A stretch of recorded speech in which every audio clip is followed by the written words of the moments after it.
Good afternoon, everybody. Welcome to Interviewing Wednesdays. Very glad you're with us. It's December 14th, 2022.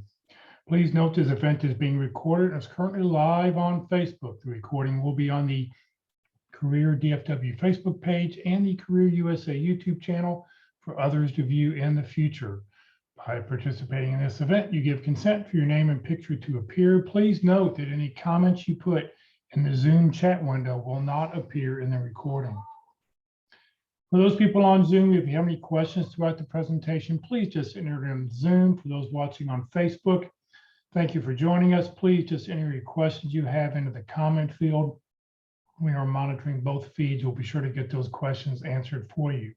Also, for those people who are on Zoom, if you'd like to put in your contact information so you can connect with other people via LinkedIn, please do so. Put in your name, your LinkedIn address, position you're looking for, a couple target companies, because you never know who will be able to help you in your job search.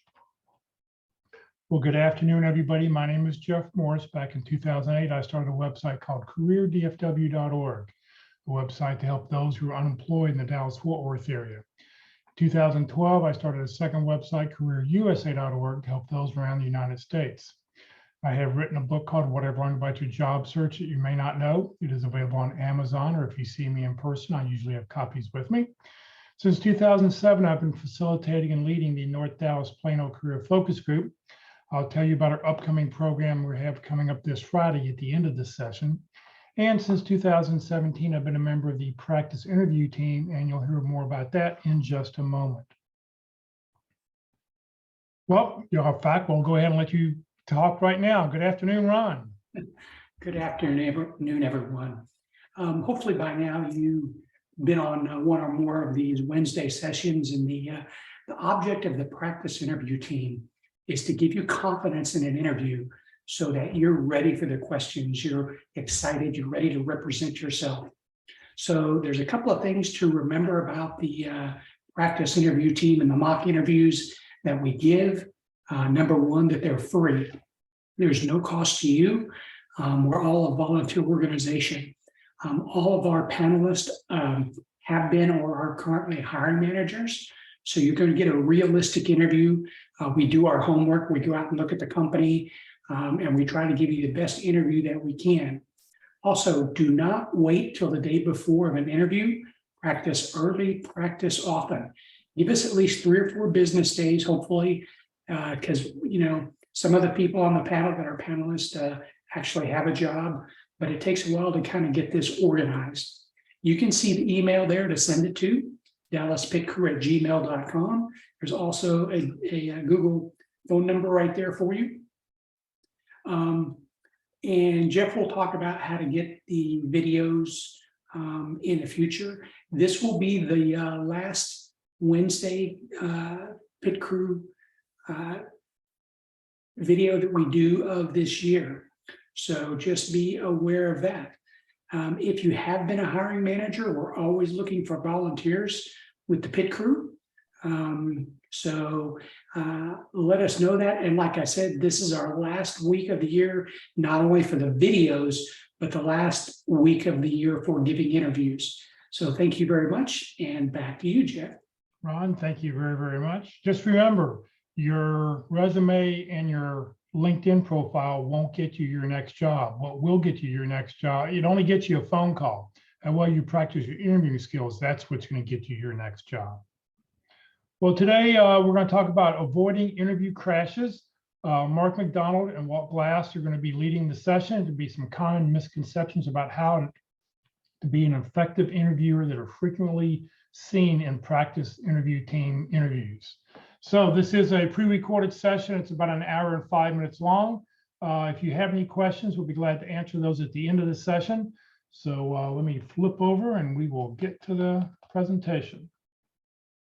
This actually, when I started, after I'd done the Pit Crew for about a year, I put together a presentation, lessons from the Pit Crew, and it was all about, the mistakes that people make that almost everybody makes. And I gave that a couple of times. I gave that presentation a couple of times, and I said, well, this is not really what I want to talk about. I don't want to talk about all the mistakes people make. I want to talk about, how you do well. And so I changed the presentation, and the common mistakes just became a couple of slides. And the rest of the presentation was about interviewing well, getting a good start, all the things we've talked about, getting a good start, setting yourself apart, building rapport. And so this session, the last session of the 13, really builds on everything we've taught before. And we're just going to look at the common mistakes that people make, and hopefully you'll be able to avoid them once you're aware of them. We're going to look at them all at once, in a group. And now at the end of this, you may be kind of overwhelmed. And so it's hard to characterize these things as mistakes. Some of them are definitely mistakes. Some of the things you want to avoid, at all cost, could be very detrimental to your chances, but others are just best practices. So if you do these things instead of doing it some other way, you're going to have a much better chance of improving your candidacy, of being selected as the final candidate. So we'll try to identify some of those as we go along. I reviewed the presentation, this week, getting prepared for this, and that's what I came away. I said, boy, there's a big long list here. But yeah, there is a big long list. You're not going to be perfect on every one of them, and we'll identify the ones that are, really to avoid, and the ones that are going to make a more positive difference in your experience. Here are the 13 sessions, and if you're new or you kind of came in the middle, all of these are available on the Career USA YouTube channel. So go to YouTube, type in Career USA, all one word, no periods or anything, Career USA, and that'll take you to the Career USA YouTube channel, where Jeff has a whole bunch of videos. One section is dedicated to interviewing, and also all 13 of these are available in that section. And there's some really good ones in here. Demonstrating enthusiasm and building rapport, for example, are really good ones. The structure of this to help you with your search is that the first 5 are all about preparing to interview. The second 5 are all about effective interviewing. And then the last 3 that we've done, and this one that we're doing today, are some advanced topics that build upon the first 10. So you really want to take a look at the first 10 before you delve into these last 3.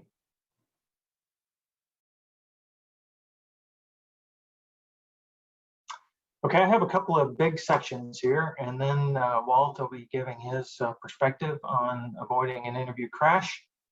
I'm going to go over a typical interview script, and so this highlights all the things we've talked about in the first 12 sessions about how to interview effectively, and then we're going to go through some mistakes that people make, and mostly these are by frequency. So I'll break them down into categories, and we'll talk about the most common mistake that people make, and then the second and the third and the fourth, and you'll get a perspective on that. Okay, so if you've been through the pit crew, here is a typical kind of interview Wednesday pit crew recommendation. So number 1, you do a lot of good preparation for the interview, and as I just showed you, there's 5 out of the 13 sessions are just about preparing to interview. So the way this works is you'll see. Let me do a couple more, and then I'll show what that white X means. You're going to greet the interviewer and then deliver your statement of enthusiasm. Okay, now that's my recommendation. Walt does it slightly differently, but the greeting and the statement of enthusiasm can be separate. I'm suggesting that the statement of enthusiasm be the greeting. So right away you start to talk about why you're enthused about that particular role. Okay, then you have an opening statement. You've prepared an opening statement and you deliver that opening statement. Often the interviewer will say, tell me about yourself, or what brings us together today, or why are you interested in this position? So that's your key to make your opening statement. And so you do that. And now let me tell you what the white X's mean. The white X's mean today we're going to talk about this topic, because this is a place where people make common mistakes. Okay, so we're going to focus in on those topics with a white X on them. Number 4, after you made your opening statement, is you ask your first question. And these are questions designed to get the interviewer to talk about what their most important priorities for this position are. Okay. And so you may need to have a little deference to the interviewer, because now you're going to start asking your own questions, and they may not have actually had time to ask you one yet, except for, tell me a little bit about yourself. But it's very important that you do this right up front. And you'll notice as I go down here, there's some highlighted things in yellow. Every one of those is an opportunity for a question, and you should take opportunities to ask questions during your interview. And consider this, when we have a whole session just on asking questions. And one of the things we ask the people who attend that interview, do you believe that just answering the interviewer's questions is going to put you at the top of the list? And most people say, no, that's probably not going to do it. And that's absolutely right. So just going in and answering questions and not asking any questions is not the fastest route to landing. And so it starts right at the beginning. After your opening statement, you ask a question about the important priorities of this role.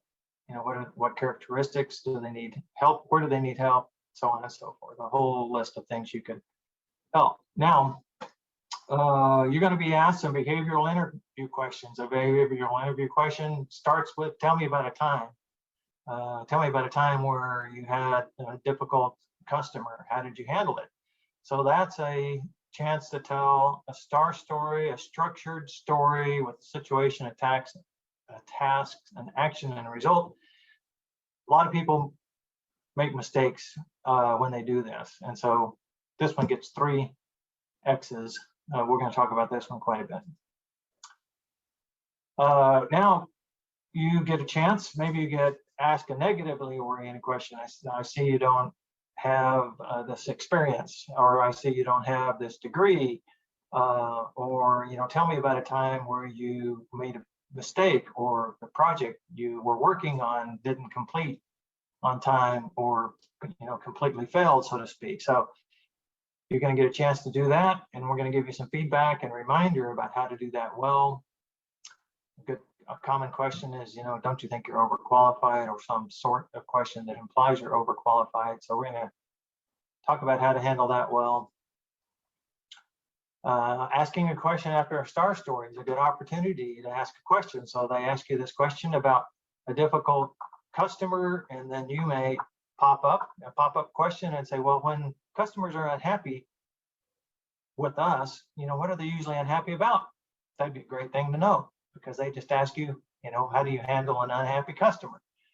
So that's a best practice, right? Is to, not for every question, you can overuse these, but at the appropriate moment and something you're curious about, pop up a question based on something they ask you. Answer the question, why did you leave your last job? And of course, that's something I coach on, and we have half of a session dedicated just to answering this question. You're likely to get this question early in the interview process, maybe not the first interview, but certainly after that, people will be curious about why you left your last job, or why you left several of your last jobs. So that's just the thing people are curious about. Here's an opportunity now to ask a leading question. So you lead with what you'd like to hear a time about, a time when I did something, and then, that's an achievement. You're trying to lead the interviewer to let you tell a story that you want to tell, okay? Let you tell about a success that you want to talk about. And so that's a leading question. There's another way to work in a question and talk about yourself and your achievements and how you can help your new employer. You want to throw in some humor. You want to demonstrate your personality a little bit during the interview. I guess it's really a mistake to be completely stiff and formal. And so don't be afraid to share some of your personality during the interview, and use a little humor. I mean, not everybody's good at using humor, but this is a good idea. And make a positive quip, or to share a little bit about yourself when you're answering a question. Now, if you're in a panel interview, more than more than 2 interviewers, then, or more than 1 interviewer, I mean, you have to make sure you pay attention to all of the interviewers. And so this is something that we see people make a mistake of, focusing too much on one interviewer to the exclusion of the others. Ask a question with the specific purpose in mind of building rapport or building a connection with the interviewer. And so expressing curiosity is a really endearing quality. So specifically, this is what we suggest: is you ask a question, I'm curious to know how, or I was wondering about, and get the perspective of the interviewer. So you'll gain information and they'll appreciate the opportunity to talk about their perspective, their thoughts on something that's interesting to you. And of course, what's going to be interesting to you is something about how you can help them and in their roles based on your previous experience. And it may even be something that they haven't thought of, which would be really a home run. Compliment the interviewer. This is something that very few people do, but if they say something insightful, or you're starting to build this connection, this rapport, you've got an opportunity to compliment them. Now, don't use this on panel interviews unless you are, complimenting the entire panel, but we'll talk about that too coming up. Bring your work product. This is a great thing to do. Bring some work product with you to show off at the appropriate time. And even on the video interviews, you can't hand it to them, but you can show them. You can say, at the beginning of the interview, I have the job description, I have the resume, I have my list of questions I'd like to ask. And oh, by the way, I brought some work product. This is a data sheet that I did. And if we get a chance, I'd like to share it with you or talk about how I did that. So there you go. Now you've got some work product. Work product's really, you're an expert in what you did. And if you're, it gives you a chance to be proud of something you've done in the past that's applicable to what they need. So that's a good practice as well. Answer the question, what are your salary requirements? We have a half a session just on this as well. The same one we talk about, why did you leave your last job? We also talk about how to answer this question, what are your salary requirements? So this is not going to be something that we give much feedback on today, but it is part of the list of, preparing for and delivering a good interview. And then your almost last opportunity to ask a question is your end of the interview question. So you prepare these in advance. Some of them may get asked during the process of the interview if you get a chance to drop them in, but certainly you'll have some at the end. What are the next steps? And asking for some feedback at the end. How do I match it with your ideal candidate? So and we'll give you some feedback on mistakes that people make in this regard. And then finally, a big one, ask to be advanced to the next step, ask for the job, make a good closing statement. So mistakes are made in this area as well. So that's kind of the script for a successful interview, using all the parts and pieces and techniques that we teach in this 13-session series. Common interview preparation mistakes. So number one, not focusing enough on the company's missions, values, goals, and customer experience. In general, you need to spend time figuring out, what's important to the company and their missions, values, and goals.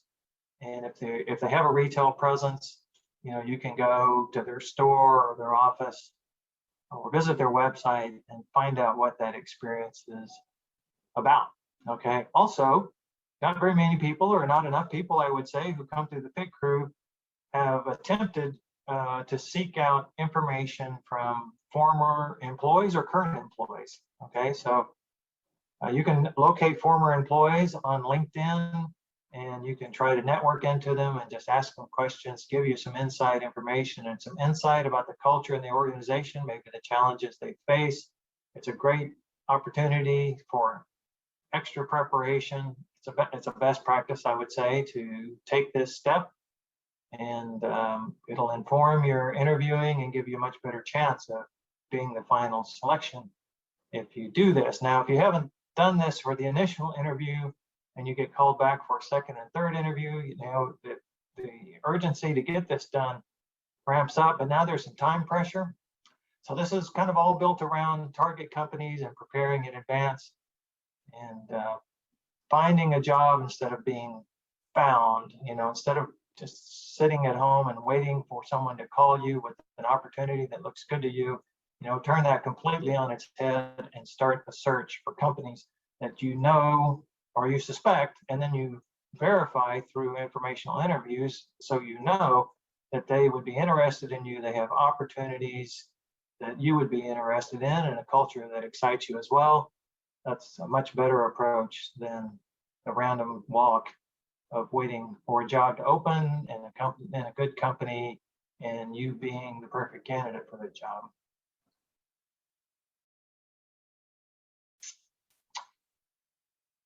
So session 11, which we just did a couple of weeks ago, is all about informational interviews and target companies. And go take a look at that session if you'd like some more information. Now, also, people don't analyze the job description, I would say. In general, when they come to the pit crew, you know, we prepare, sometimes we prepare much more than the candidate appears to have prepared specifically for the job description. And so there's a whole session, I think it's session 5.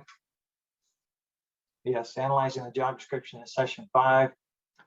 So spend some time with that job description, but just realize that it may not be current, and it may not be all of the job requirements. And so part of the best practices is very early in the interview. As a matter of fact, right after you've had a chance to make your opening statement, you're going to start asking questions to find out if there's any additional requirements or things that are not on the job description, or a different perspective from the person in front of you about what's needed for this role. And I think a lot of times you're going to find out there is, but having a good understanding of what's written down in the job description is a good start, and spend some time on that. And you can even do your own verification before the interview starts by reaching out to people who have the same title, or who had the same title, who used to work at the company and had the same title.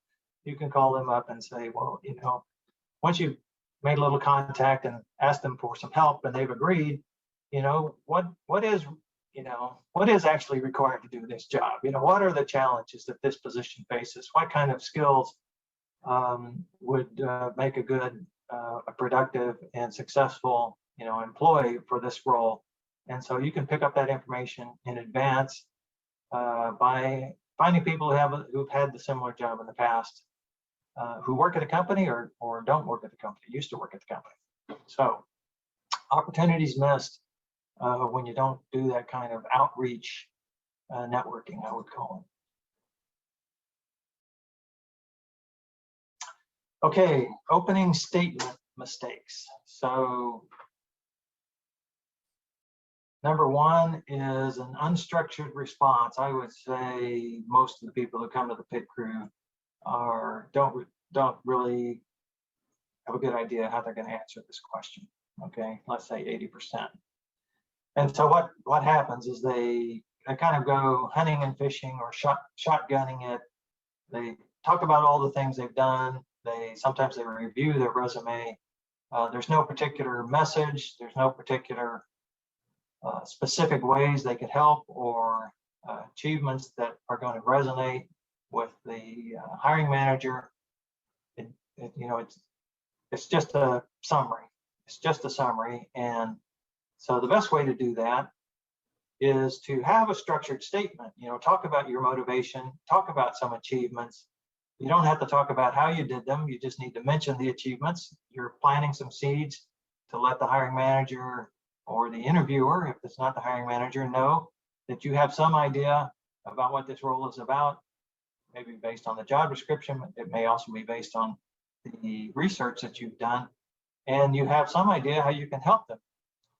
And so those are kind of the two areas that you need to cover: your motivation and the ways you can help. And you may also, depending on your situation, talk a little bit about your professional training and a little bit about yourself. And there's a whole session on session 6, openings and closings, where we talk about how to do this well. The main takeaway, I think, is have some structure, have some purpose in that opening statement. Don't just wing it. Don't just talk about your resume. Don't just talk about what you do. Talk about how you can help and why you're motivated to help this company at this time in this role. So that's the best practice. I just mentioned this. Even if they ask to review your resume, you don't want to review your resume first. You want to make your opening statement, which, by the way, needs to be relatively short. 2 minutes would be good. And so it's not going to take a lot of time to show that you're focused, you have purpose, you have an idea how you can help, you have some motivation to help. And then you might say, where would you like to start? Or you might even offer a question. Would you like to hear about a time where I did something X, Y, and Z? If they really want to review your resume, then that would be the time to do it. And then, of course, you got to work in your first questions, right? What are their top priorities? So you know if the job description is accurate, or if there's additional things that haven't been added that are important that aren't on the job description. Okay, yeah. The third bullet up here: not immediately transitioning to your first question after the opening statement. This is really important. And when we talk about difficult questions, which we did last week, a lot of difficult questions you might receive, like specifically questions about your background or things that are missing in your background or your lack of experience in a certain area, can be addressed by knowing what their most important priorities are. Okay.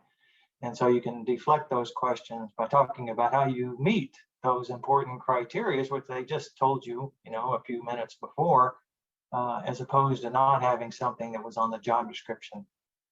And if they, if they still, pursue it, you're open to say, well, is this one of the most important things that you need done for this job? Not having a CPA degree or whatever the shortage may be. So it's got a lot of benefits in the interview when you come across some difficult questions, if you know and what their most important priorities are, and you've asked every interviewer that question, okay? Because you may get a slightly different or even a dramatically different perspective from different functional people who are asking you questions. And there's some examples you might add, questions you might ask. What are the characteristics of top performers in this role? For this role, what are your most important priorities? Or, just a very straightforward question. Where do you need me to help? A little bit later in the interview, I recommend asking this question, based on my background, after you've had a chance to discuss a little bit, based on my background, where do you see me making the biggest impact? Which I think is a very good open-ended question. They can answer that question several different ways. And it's good information for you to know as well.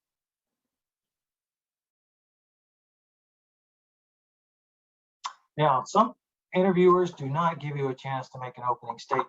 And so not recognizing or taking the opportunity to make an opening statement is a mistake. And the statistics say about 2/3 of the time, maybe 3/4 of the time, the interviewer is going to ask you to tell me about yourself. But as a matter of fact, if you go take your job title, if you go and Google questions you might be asking an interview for project manager or for accountant or for a customer specialist, you're going to see the first question is, tell me about yourself. Okay, tell me about yourself. So it's very common, but it's not 100%. Okay, it's not 100%. And sometimes for second interviews or third interviews with when the second round or third round interviews, when somebody comes back to practice, we'll on purpose skip asking that question to see if the candidate, after having practiced before, will go ahead and present their opening statement, even if they're not giving an opportunity to. So this is something you need to be aware of as well. Not everybody's going to give you a chance. You should take the chance, or you should take the opportunity or make the opportunity. It's only a couple of minutes long. It's going to be very focused about your motivation and the way you can help. You need to work that in at the beginning. Don't go deeper into the interview without. Now, let's say that this just doesn't work out. And so what you want to do is, if you don't get the chance to make that opening statement, is you kind of sprinkle in the achievements and perhaps some comments about your motivation without them having to ask. So if you get an opportunity, you can say, would you like to hear a story about, and talk about an achievement? Or, one of the things I want to make sure you're aware of is that I'm really motivated to have this job and work at this company because, just tell them. And so that covers making the opening statement, even if you don't get to make it in the first few minutes.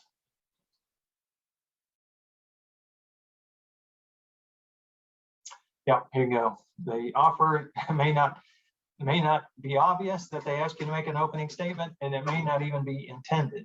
Okay, they may just be skipping that step. It's not part of their interview ritual, but take the opportunity to make that opening statement.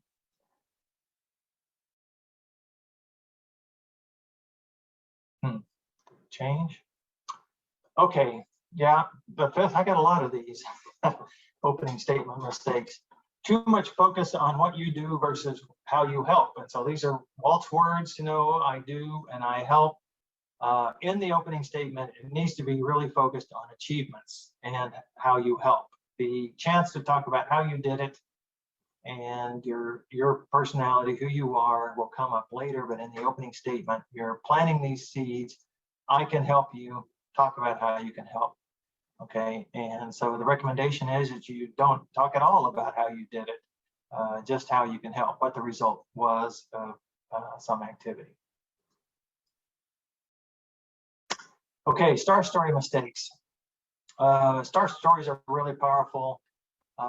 They can use them to build an emotional connection with the interviewer, and of course, star stories end well. So there's a powerful result at the end. But people tend to make some mistakes based on kind of a misconception, I think, or a misunderstanding of what the objective is. And I'll tell you the bottom line is to get to the result within 90 seconds. And so sometimes people will jump the gun on the star story. They won't listen to it all the way. They think they know the answer, and they'll start to speak too quick. Walt's going to cover this in general as an issue with answering any kind of question, not just star stories. Making the star story too long is the primary thing that people do. Now, some people can make it too short. They're too terse. They don't provide enough information. And so that's a mistake as well. But by and large, almost everyone, 9 out of 10 candidates at the pit crew, we give them feedback to be more brief. And so the real trouble with that is the situation and the action part of a star story. So a situation, task, action, result. And so a lot of times people want to cover the situation in quite a bit of depth.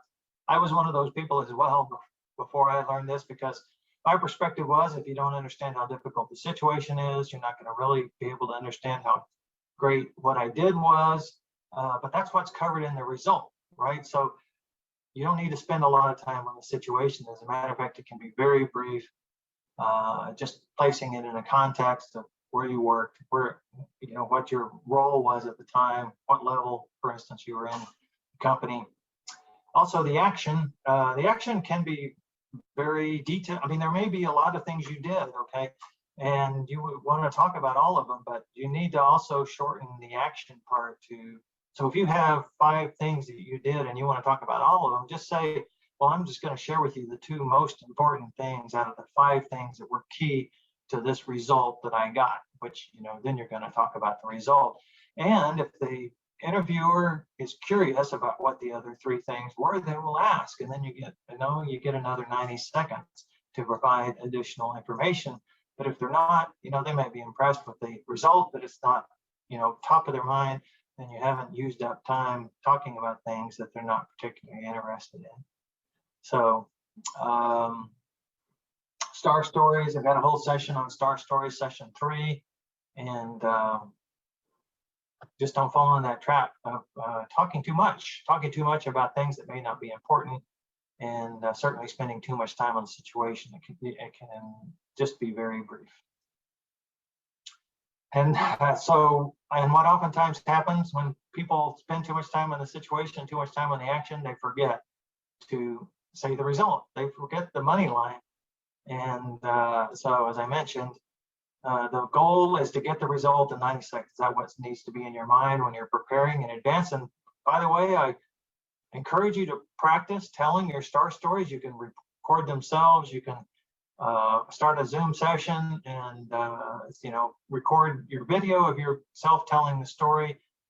You need to kind of develop some muscle memory in your tongue so that the words you want to say come out, and the other things that are floating around in your head don't.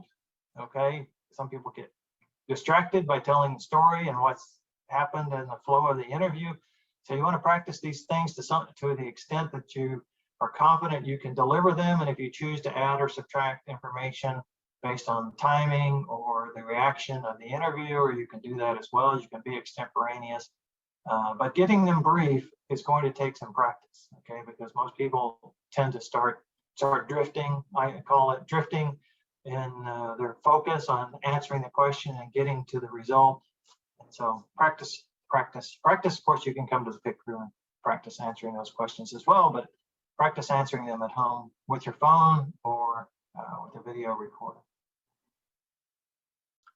And just we say this all the time in the pit crew, brevity is better. So if you can give a star story, the situation, task, action, and result in less than 90 seconds, go ahead and give it in less than 90 seconds. Brevity is valued by hiring managers.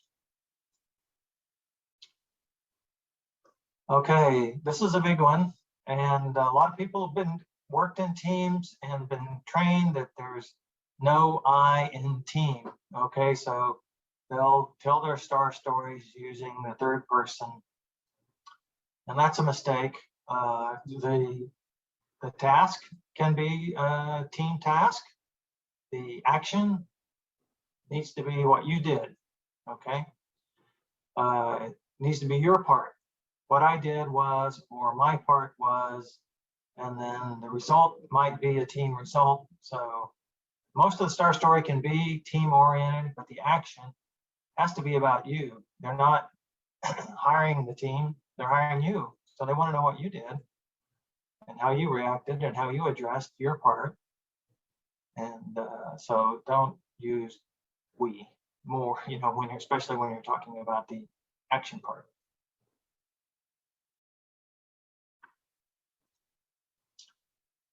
Okay, yeah, talking in generalities. Some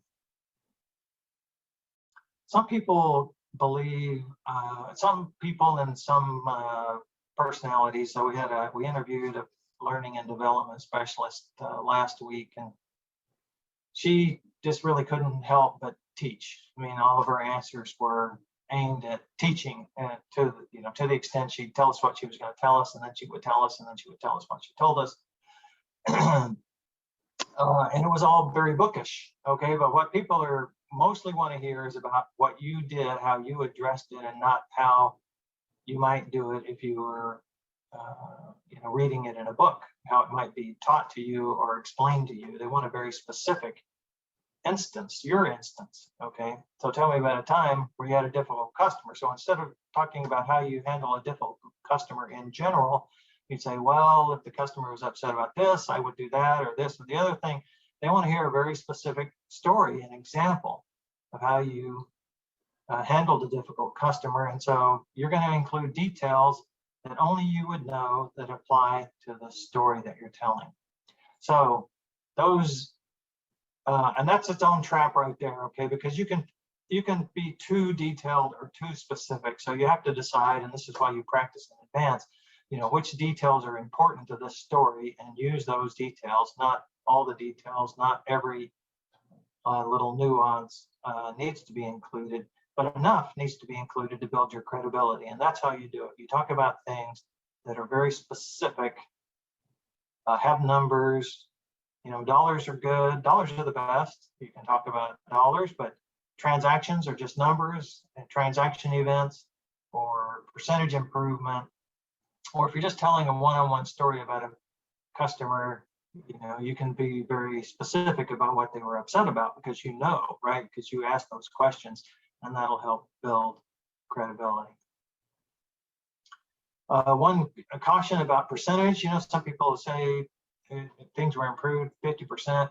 Well, that's not very helpful unless it's put into context. So things were, it's a lot different improving things by 50% if it's, 2 to 3 than if it's 200 to 300, right? So there you're back to providing a number to put that percentage in context, okay? And that will tell them what the scope and span of your achievement was.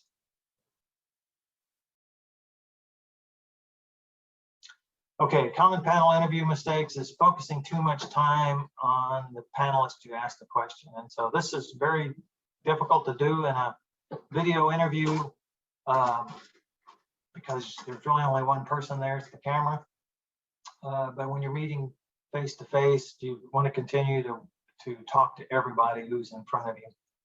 So spend a little bit of time, a couple of sentences for each person, and just go around the room as you answer the question. This also gives you a chance to see what their reaction is, to check their body language or their facial expressions to see if you're landing or not.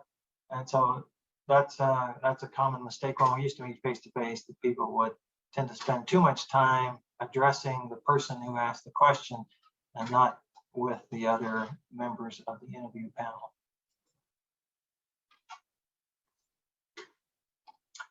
I put a comment down below that the same way with asking some of these personalized questions, until you kind of sorted out what each person's role and responsibility is, you want to just ask questions that anyone could respond to, not aimed at any particular person. And then you'll learn by the questions that you ask and what their particular focus is. Also, complimenting a single panelist is a bit of a mistake, and a lot of people use this phrase. Maybe it's a crutch phase. That's a great question, but it's a common way to slight all the other panelists who haven't yet asked their great question. Okay, so singling them out for praise and not praising the other two, kind of like complimenting one without complimenting the other two. So don't use that, don't do that. You might say, and instead of saying that's a great question, or you might say, well, I'm glad you asked that question. It's something I wanted to address, and then go into it. Okay, taking the lead. Let's talk about this for a moment. And I think I'm getting pretty close to my part, end of my part. This is a quote from Jack Bick. Jack Bick's a coach with the Pit Crew and Career Alliance. He's written a couple of books, and he volunteers his time with the Pit Crew. And he said this one time, I thought it was a great line: the middle of the interview is a conversation created by you. Okay, so you guys may recognize that getting into a conversation or a dialogue with the interviewer is a good idea. It gives them a chance to talk. It gives you a chance to get additional insight, to learn about the role, to build a connection with them. But it's not likely to happen unless you make it happen by asking questions. Okay, it's going to be they ask, you answer. It's going to be an interrogation. It's going to be no different than anyone else who allows themselves to be interrogated. And so you have to take the lead. And that's why the title in this slide is Taking the Lead. This is going to separate you from the pack, is starting a conversation by asking questions. So how do you do this well? Okay, you have a list of pre-prepared questions that you want to ask, and certainly those ones right at the beginning, you're going to get started right after your opening statement to start asking questions to get them to tell you and show your interest, your persistence and interest, your goal to figure out what they need help with, and how you can provide that help. Okay, so that's your pre-prepared questions, and of course those questions you ask at the end of the interview as well. What are the next steps? How do you see me fitting in? Are good questions. So you make that list of questions, and but that's not the middle. That's just the beginning and the end. Okay. Pop-up questions, I already gave you kind of an example of a pop-up question. So they ask a question, and then that ignites a thought or curiosity or an interest in you, and so you ask a question back. Okay, this is a very good way to get them to start talking and for you to gain information, and also to start to make a connection, because you'll start, if your thinking is aligned, and that's kind of the definition of rapport, you begin to understand that you think that each of you think alike, you have this kind of thing in common. Then through asking questions, you can discover that. And then what about questions are used to influence the course of the interview? And they may not be, what about's kind of a general word. I mean, have you ever thought about doing X, Y, and Z? And it's a way to solicit a response for them, but also to get a boomerang, right? So they may say, I never thought about it, but tell me more, what do you think about it? I'll just boomerang that question back to you. So if it's something that isn't on the job description, but might be helpful, you suspect highly it might be helpful, this is a great time to say, well, what about, have you ever thought about using agile project management techniques to improve financial forecasting or improve sales forecasting? So this would be kind of a non-standard concept for using agile techniques, which are mainly used for software development. Maybe you've done that. I've seen some pretty interesting things done like this. And so you could just ask this question and see if they've ever thought about it, because you have experience with it. It works. You could implement it in their company, and it may be a differentiator. It may turn out to be a differentiator for you. Now, any of these types of questions can be personalized. So you can ask the question generically, what do you think about? Or you might say that that's more a personalized question. You might say, I was wondering if you've ever done X, Y, or Z. Or you can say, I was wondering what your opinion is, or how do you feel about? So that's a more personalized approach. And when we talk about asking questions in session 6, in session 8, I'm sorry, asking questions in session 8, we talk about how you personalize questions. And so that's a best practice as well. I agree with everything Mark said. So let me just go over a couple things. In general, in the past sessions, Mark has put together his stuff, and I've put together my stuff. Gives you kind of two opinions, and a lot of it overlaps. A huge amount really overlaps. So on this one, and what I did, I said, gee, everything he said, there's no need for me to repeat a lot of the things that I think are critical and important. So I tried to remove a lot of the overlap that would come from what I would say and what he would say. So by the fact that I don't say everything he said does not mean I wholly support his stuff, because I do. So that's good stuff. So before I show the first slide that I have, here's the nutshell of avoiding crashes. There's two ways I can say it. One is you didn't do things in lessons 1 through 10. Okay, so it's kind of a really large amount of stuff, but what are the ones that may be the most critical in impact? And so, but I would come down to a phrase or something, I think, like this. If we don't really have the right mindset going into the interview, we don't practice brevity, conciseness, and we don't give clear, relevant responses in their frame of reference, we're headed down the wrong path. So it's your mindset that makes a big change. And if you have the right mindset, and that gets me into the first slide, that'll help us do a much better job of presenting ourselves and differentiating ourselves with other candidates. So I just picked out a few of them. And so let's talk about negative questions for a moment, because generally they're kind of scary to answer, and it causes a little bit of anxiety about how we handle them. So Uh, one response that I get is, I can't think of anything. Well, you're gonna get blown away with that one, because there's got to be something negative in your background and experience. All right.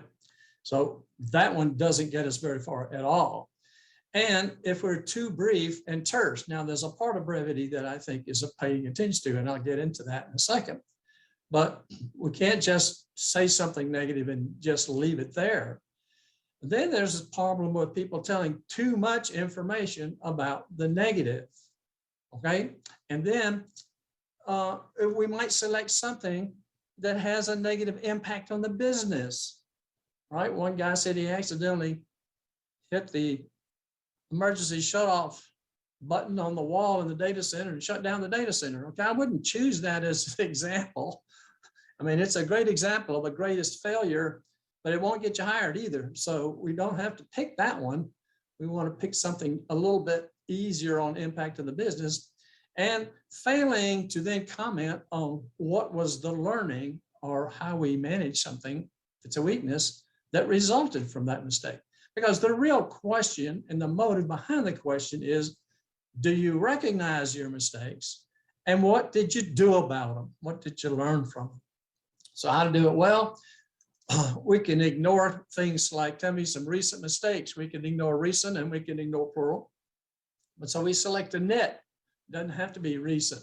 Nits are defined by something that doesn't have a big business impact. It has a little business impact. Whatever the negative is, use just a few words. You can tell the truth, but not the whole truth, the god-awful truth in some cases. And then positively, so that mindset goes to, what did I learn? Or how do I manage or develop, a weakness? So I could give you an example. I used this one before, you may have heard it. I often forget to use my coupons at the grocery store. So what I do is I'll put them in the glove compartment on the car, and they're always available every time I go to the store. And I stop, okay? So here's the mistake. Here's what I learned. Here's what I do so that I don't make that mistake again. Now, the god-awful truth is I forget to take them out of the glove compartment. When I take them into the store, I forget to give them to the cashier. And then when I get back in the car and I look at them, they're expired anyway. So that's a true story. And that happens to me.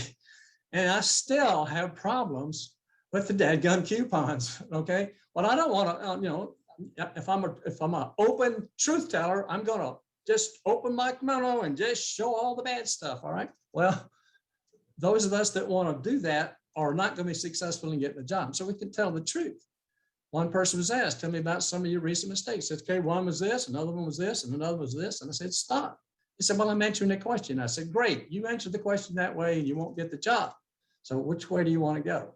So you've got some options here as to how to do that. So how to handle these negative questions are in this how to do this well. So speak with positivity.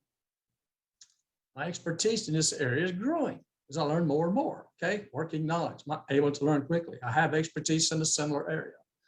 Maybe their CRM system is different than the one you're used to, but I'm very familiar with this and I can easily pick up, and I have the expertise, then I can easily pick up the new system to learn the inputs, outputs, et cetera, and how to navigate the system. Something like that, all right? Now, if they get to a biggest negative, the greatest failure, okay? What was your biggest mistake you ever made or something like that? Here's my suggestion on answering that. Remember that it doesn't have to have a big business impact to be a big mistake or a big failure. The difference between a mistake and a big failure is basically the significance in the learning. A big mistake, a big failure says I learned something very significant. It changed my way. I do things differently from my own because of that. So let's, again, we're going to have to pick one like we shut down the data center. We can just pick something that was significant. And I told one like this. It said, well, I read the 1 Minute Manager by Ken Blanchard years ago. And he said, catch somebody doing something right. And it changed my leadership style from that day forward. And even in my personal life with my family and my children, all right? I came home that day and I caught my children doing something right and it blew their minds away. I couldn't believe it was me talking to them. you know, what happened? Because I said, I saw what you were doing. We didn't do anything, Dad. We didn't do anything. I said, yes, you were. You were sitting in there playing together, having a good time, enjoying one another company, you know, and they were like amazed because I would say something like that to them instead of saying, whose socks are these on the floor? Come in here and pick these things up. So I changed that approach, and that works also well in the company. So now when I recognize somebody, I would recognize them individually first. If they get a bonus, I give them the pocket, they have the money in the pocket first, then I recognize them publicly. So that kind of thing changed my life. So that's just an example of that. Overqualified. Here's what I hear a lot in interviews. The first thing I generally hear quite often is, no, I don't think so. Don't you think you're overqualified? No, I don't think so. And I hear I'm absolutely qualified. Absolutely, Abby suggests that we tell that one. With all my experience, look at what value I bring to the position. I can hit the ground running. Yeah, okay. No, you maybe not think you're overqualified, yet you're right qualified. I mean, yeah, you feel like you are. I can bring greater value to the position. Yes, I can hit the ground running. I can mentor and coach others to develop. Yeah, you can do that. Okay. Some of us say, well, there's some additional, I don't know everything. There's some additional learning opportunities. And then they sell the difference in the fact that I haven't worked in this industry before, which gives me a good reason not to hire you because you don't have experience in this industry. And my experience will be an asset to the company, will help me be, do well in this position. And you're right. That's all. You're right. Okay. But my question to you is, have we answered the motive to the question? There's a motive for asking this question. What have we done? Well, first of all, we told them they're wrong. We said, no, I'm not overqualified. Well, they think we are, right? And then we give them all the reasons to show them that we are overqualified. So that technique doesn't work very well. So I suggest first we target right. What position are you targeting? Are you willing to take a lower level position? Maybe you are. Maybe you've reached a point in time. I did that in my last job. I went from a significant leadership role to an individual contributor role as a customer relationship manager dealing with colleges and universities in the state of Texas. So it was like a stepping down position from the things that I used to do. So they'll ask questions, overqualified, lower level, something like that. So they believe we're overqualified. It doesn't matter whether we are or not, they believe we are because they asked the question. The motives, there's several things that can come up in the motives. This question has probably more motives, potential motives, than any other question. We're old and are set in our ways, all right? It's going to be a lower salary. We can't adapt to change too much. We can't keep up with the things that are going on in the world. And you look back at all the changes you've been through in your career, and you're saying, you don't think I can keep up with changes? How do you think I survived over the last 15, 20 years in my role? Lack of interest in long-term employment. Oh, you're just going to work for a couple of years and then retire, and you're going to quit. You're just looking to finish out your career, which may be true. Some of us are saying, I just want to work for 3 or 4 more years, and that's it. And the main concern, being the biggest one, is a short timer. You won't be happy here, you won't like it, and you'll leave. And I don't want to invest all that time in you and money in you to bring you on board, get you acclimated, get you going, get you started, and then you turn around and leave. So here's a suggestion how we might approach it. Let's agree with the interviewer. Well, if you say that I'm overqualified, would you agree that I'm qualified? Well, of course you are. And they're going to agree with that. And that's a little bit of a sales technique to start them to move from a negative situation in their mind to a positive situation in their mind. Because we are in a selling presentation. We need to learn how to sell ourselves, right?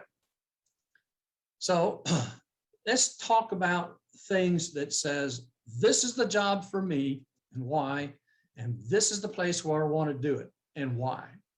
In other words, convince me that this is the job you want to do and that you want to do it here. Now, in my opening statement, this is a couple of things that I include in my outline for your opening statement to tell them why you love this type of job, doing these type of activities, producing these kinds of results, and why this particular company, their services, their products, the industry, whatever it might be, that says these things energize me to work in this position in this company, right? So I actually say that's a couple of things you can put in your opening statement to already show that you're interested in that job, no matter what your background responsibilities might have been.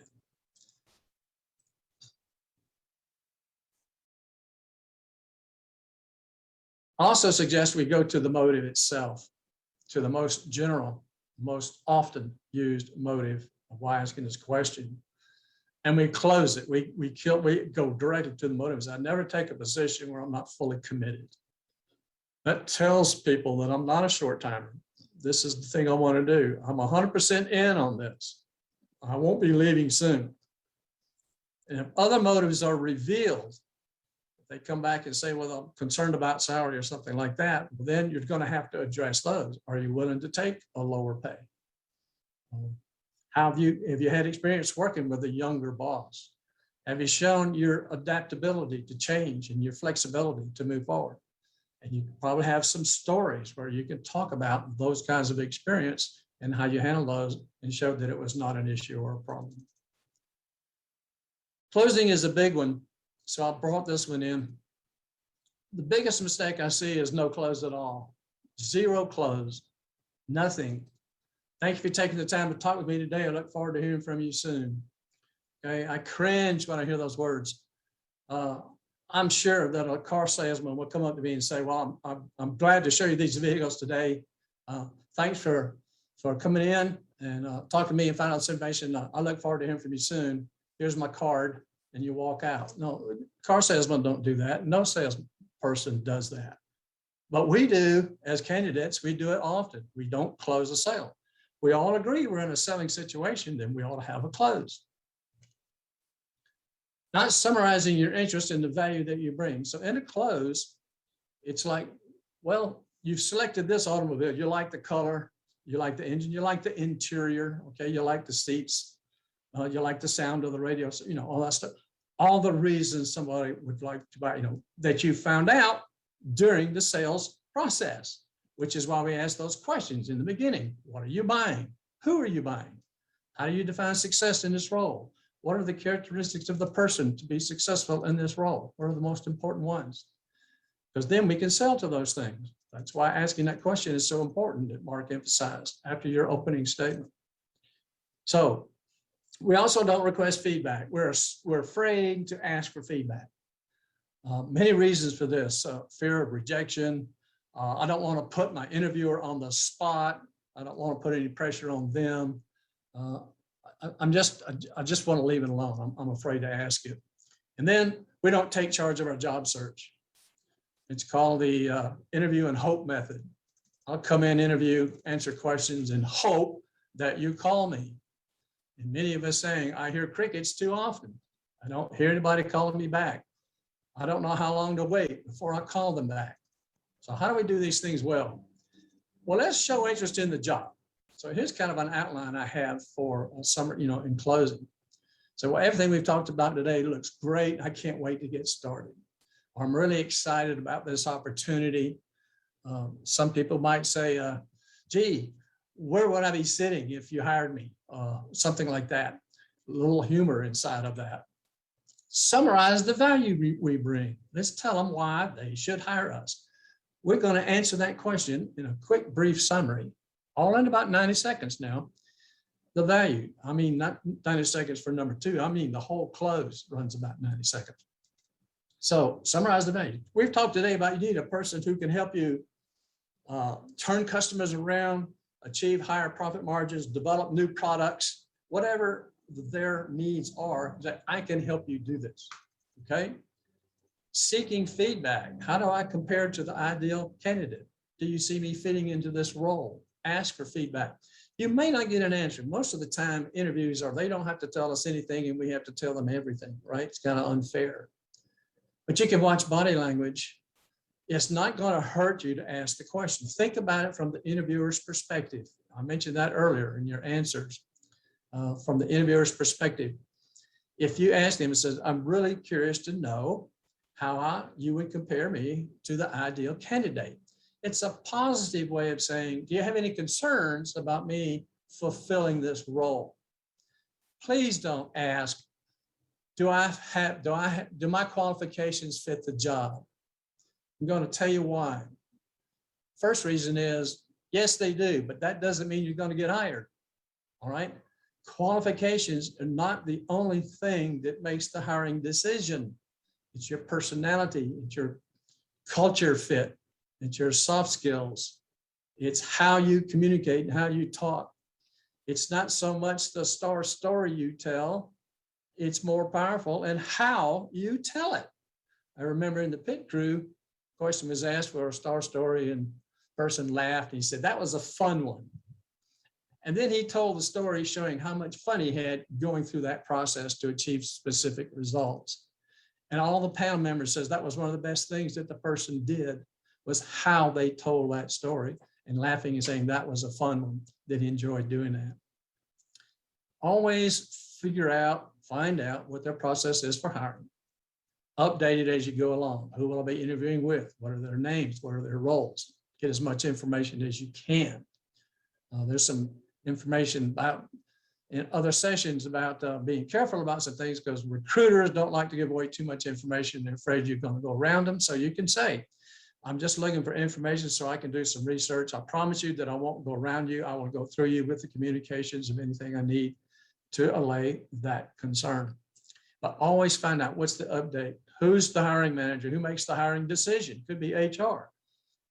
When's the projected start date? When's your decision date? Who will I hear back from as a result of this meeting? When should I hear back from them? All right, those are the questions that you ask. Because why? You want to know everything you can know about the next steps. When it's going to happen, what's going to happen, whatever. Then you know when to contact them. When should I hear back from somebody? Okay, well, Jeff, you said I'll hear back from you. And when should I hear back from you? All right, so it's a Friday week. And if I don't hear from that date, can I give you a call on Monday about 2 o'clock in the afternoon? Right? That's called taking charge of your job search, right? And that's what we want to do. And depart with the same enthusiasm and interest on the job in the company as you entered. It's not one of, thank God it's over, some relief. It's one of, it's been great visiting with you today. It has been, and it's the way you say it. Repeat, I can't wait to get started. I look forward to the next step. Those kind of comments. Now, let me just talk about some general ones. We'll kind of end up this thing.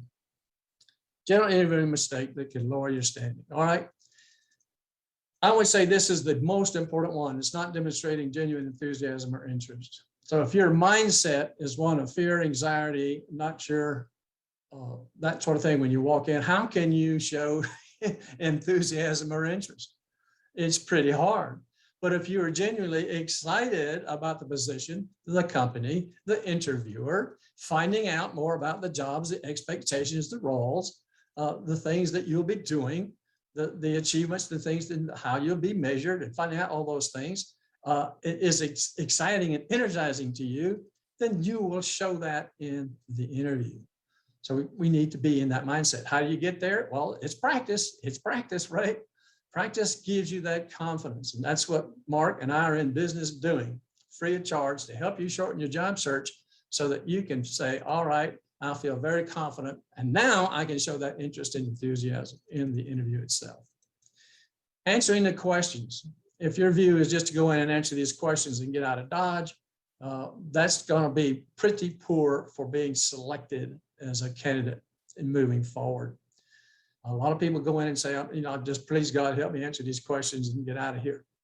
Well, that's one end of the spectrum. I just described the other end. So prepare our questions, prioritize them so we can integrate them during the interview. I wholeheartedly suggest we ask that opening question on the characteristics, or how will I be measured? What achievements are you looking for me to accomplish in this role? So we can start selling to those things. It starts a conversation starter. You don't just find them out. We said, okay, which one would you like to talk about first? Now, one of the persons mentioned, and she's not online now, says, you know, I'm an outstanding executive assistant looking to support executive management. And if we just change those words around a little bit with interest and excitement and say, I am an effective and efficient executive assistant, maximizing support for executives to make impactful decisions. Now, I just changed the words around a little bit. I put it in their frame of reference. I'm saying, gee, I'm looking for a person who's energetic. I'm looking for a person who does well in organizing and being effective and being efficient. So I'm describing myself. I'm telling you a little bit about who I am, in that answer. So it's just a different way of thinking will generate these kinds of words. Speaking too quickly while trying to formulate a response. Or I'm telling you, there is some pressure on us to answer a question quickly, or we think we're going to just die right there on the spot. We've got to answer right away. No, you don't. No, you don't. In fact, that's totally wrong. I'm going to tell you, usually I say, consider this or consider that, and I'm just going to tell you flat out. That's wrong. Pause. So pause and think before answering with a nice, clear, concise response. I'm thinking about the person in the pit crew that we asked a question to. He said, let me think about that for a moment. Took out a piece of paper, a pad, pencil, wrote down things, took about a minute, and then came back and gave us a nice, clear response. And every panelist said that was the best part of the interview, was that person pausing, organizing their thoughts. It was not a simple answer to a question. It had some complexity to it. Stopped, took the time to put the thoughts together and did that. We were all very impressed with that. This was an executive level person. This is what we expect executive level people to do, all right? Some people walked in and said, I want to show you that I'm quick on my feet and I can think rapidly, all right? Well, if you can do that successfully, go for it. But at the same time, I think interviewers are much more impressed with people who pause and think and give a nice, clear response. Speaking from our perspective only. So somebody was asked, why do you want to work here? And what did they say? They said, well, why do you, because I think, I really enjoy the environment. You've got great training. I like learning new things.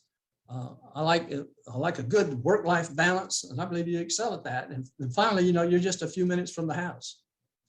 So my question is, whose frame of reference are you in? Well, you're in your frame of reference. Is there anything wrong with this answer? Not necessarily wrong. That's your perspective. So if you want to give that, that could be great. But I'm going to tell you, the fact that you live a few minutes away from this job is not a part of the reason that I'm going to hire you. It doesn't mean anything to me. If I could add or maybe replace with what I really enjoy doing is I enjoy doing these kind of activities, producing these kind of results. For example, and I give an R and a star story of achieving something that's relevant to that position. So I'm driven by the results more than the activities. So you can mention your activities, but add your results to it, or just give the results. Why do you want to work here? Because I like turning customers around, et cetera, doing the things that are valued that you're hiring me for.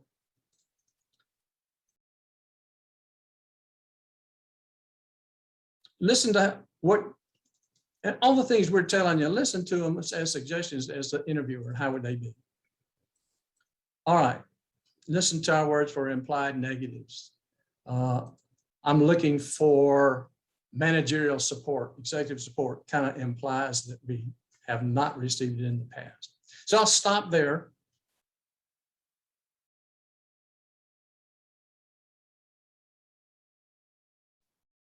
All right, that's our presentation from Walt, and Walt's now with us. If anybody has any questions, you're welcome to unmute your mic, ask your questions. Any questions you have, please let us know. Questions, comments?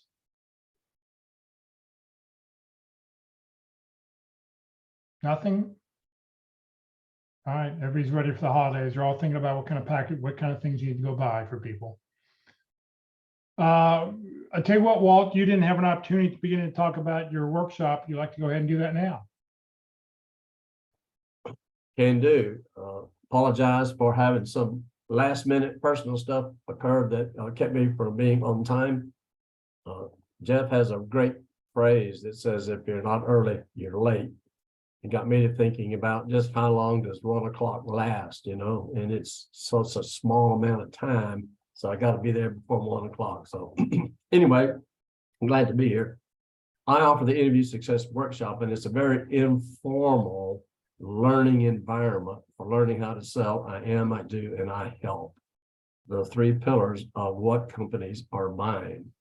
It's a selling situation. We all agree to that. So therefore, how do we sell those three aspects?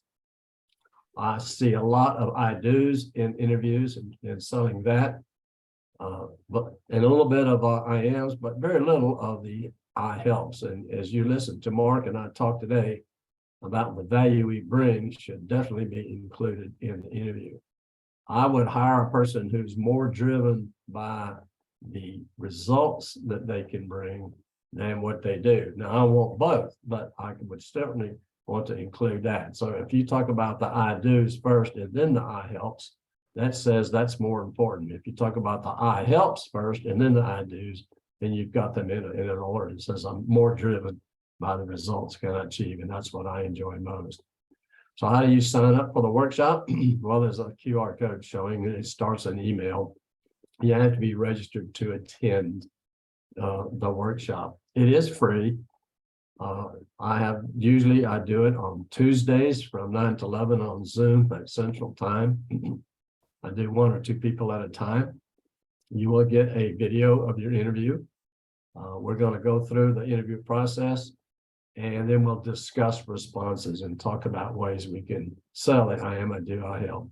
And we'll add to that how we can differentiate ourselves from other candidates. Some of the things that candidates do, all of them do, and it becomes a negative for an interviewer who interviews several people and they hear the same general answers, things like that. In fact, one of the things that was mentioned was speaking in generalities. You can speak in generalities, but you must add a specific to that to show the specificity that you have done that and you've done that sort of thing. Anyway, I'm registered to attend. You get those things, you get a handout and a video that goes with the handout, and you get some other files and things. So the whole workshop is not just a session that we do online, but it's also the materials and the video and the other information that I give you as a process for helping you get, shorten your job search. Be glad to have you come. In this particular workshop, it's not a mock interview. The focus is on learning. I call it learning without squirming. We don't have to have any fear in our eyes and see our life flashing in front of us and have the anxiety and stress. We're just here to learn and to do better. Be glad to have thank you very much. Thank you very, very much. Anybody have any questions, comments? Ron, I'll give you the last word. If you want to, anything stand out in the video presentation you'd like to emphasize? Start strong and end strong. Those are the things people remember. Okay? It's important what's in the middle, but start strong and end strong, and you got a really good shot. All right. Well, thank you very much. Anybody else? Any last comments? Okay, let me share a couple of things. We will get out of here. Career DFW, Career USA, we're putting on training 4 days a week. Please join us. Tomorrow being the 3rd Thursday of the month, we're going to talk about effective resumes. This will be a live presentation. Mitch Jacobs, formerly of Jewish Family Services, he was with them for 28 years in their Career Service Center, is going to be with us to talk about what he sees, what he says you need to do with an effective resume. So please join us tomorrow for that presentation, tomorrow at 1 o'clock Central. This Friday at the North Dallas Plano Career Focus Group meeting, Susan Holly, who's a senior tax consultant with Block, which used to be Block, H&R Block. She's been with them for 20 plus years too. And she's been with us for the last 10 or 11 years, being our last speaker of the year. She's going to talk about taxes, things you need to think about, things you need to prepare to get ready for the year end, things you need to know about any changes in the tax law. We are meeting in person. You're welcome to come join us, meet us in person Friday morning at 9:30, or you can watch us on Zoom or Facebook Live. This presentation will not be recorded. You will not be able to watch it after the event. It'll be deleted off of Facebook. Block does not allow her presentations to be recorded. So if you do want to see this, you do need to join us live this Friday morning. We are not going to have sessions for the next 3 weeks, the week before Christmas, the week between Christmas and New Year's, and the first week of January. So happy holidays to all. We'll be back doing live presentations on January 10th with LinkedIn Tuesday. And, all of our presentations will start back up Tuesday, Wednesday, Thursday, Friday, starting the week of January 10th. This session has been recorded. It will be on the Career DFW Facebook page and the Career USA YouTube channel. On the Career USA YouTube channel, click on playlist, and then at the very bottom where you see one of the 7 different playlists where it says view full playlist, click there. And what you're going to find there, and I know Mark talked about this at the very beginning of the video, were the 13 lessons plus some other speakers that we've got, but you can watch any of these 13 sessions. The first 5 sessions were all about what do you do before the interview. The second 5 are what do you do during the interview. And then the last 3 are some advanced topics. And today was session number 13, avoiding interview crashes. So just when you go to that playlist, just be sure to scroll down because you're going to see some other things, some other guest speakers talking about interviewing on there. But if you want to see one of those sessions, just scroll down till you see where it says session 1 of 2, 1 of 13, 2 of 13, 3 of 13. You'll find the ones that you're looking for. If you're not receiving emails about our workshops and you'd like to join the Career USA mailing list, just send an email to Career USA, the +subscribe at groups.io. You won't be spammed, but what you will get is the topic of the day, the title of the day, and most importantly, the Zoom link of the day. So please feel free to join us and you'll be able to just get that Zoom link right away. Just a reminder, Career FW, we're a 501c3 nonprofit organization. All of our speakers are volunteers. Mark's a volunteer, Walt's a volunteer, Ron's a volunteer, I'm a volunteer. Everything I've done over the last 14 years has just been to help you land your next great opportunity. So thank you very much for joining us today. Walt, Ron, thank you very much for being with us. And if we don't see you between now and the new year, we'll see you next year. Otherwise, hopefully we'll see you tomorrow or Friday. Merry Christmas.